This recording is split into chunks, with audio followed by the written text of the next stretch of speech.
Sa lilim ng puno, sa dulo ng daan, dito isinilang ang pangalan. Sa alikabok at pangarap na wasak, may isang tatayong di naurong pa, hari ng akasya.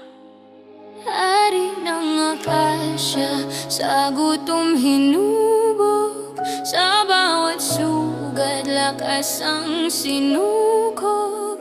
Kung tawagin man ng mundo'y halimaw, sa sariling lupa siya ang tanod. Hari ng akasya, hari ng akasya. Kahit sa dilim may kakapit, kapag ang mundo'y nananakit, isang tuka, isang kahig, sa araw-araw na pilit, mga palad na sugatan, sa pangakong di natupad. Lumaki sa maling aral na ang mali nagiging batas. Hari ng akasya,